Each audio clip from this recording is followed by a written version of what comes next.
দাও না কি হোলিটা হোলি নাই তোমার আনবি যা তোমার কলি মাখা আমার কলি মাখাতে আমার নেই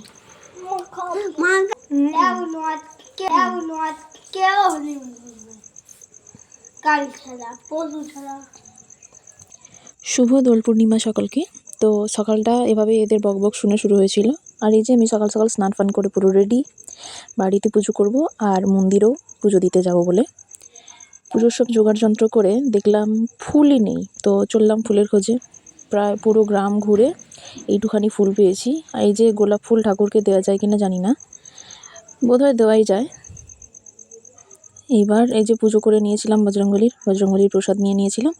তারপর রেডি হয়ে গেছিলাম মন্দিরের উদ্দেশ্যে যাব বলে। দিদা সব ঠাকুরের যে জিনিসপত্র নিয়ে যাচ্ছিল, আমি আবির খানা আর তার সাথে একটুখানি ধূপ নিয়ে যাচ্ছিলাম। আর এই যে সব মন্দিরে পৌঁছে গেছে সবাই পুজোর জন্য। এই যে আমাদের মন্দির চত্বর, পরিবেশটা সেখানকার খুবই সুন্দর। আর এই যে বোল গাছ বা বকুল গাছ। তারপর গেছিলাম একটুখানি মায়ের কাছে আশীর্বাদ নিতে। এসে দেখি পুজো শুরু হয়ে গেছে। পুজোর শেষে দাদুর থেকে পাঁচালি শুনে নিয়েছিলাম।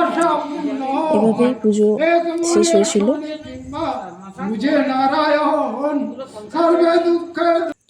বাস পুজো শেষ হয়ে যাওয়ার পর সবাই একে অপরকে আবির মাখিয়েছিল। এই যে এভাবে আমাকে আবির মাখিয়েছে।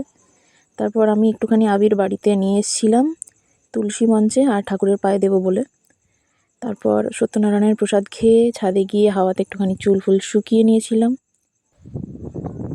রোদটাও বেশ ভালোই ছিল, কিন্তু হাওয়ার জন্য গায়ে লাগছিল না।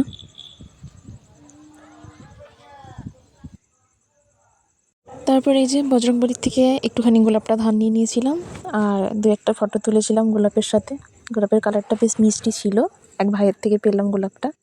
সন্ধেবেলা ছাদে সকলে মিলে বসে চন্দ্রগ্রহণ দেখেছিলাম। এভাবেই কেটেছিল আমার দোল পূর্ণিমা।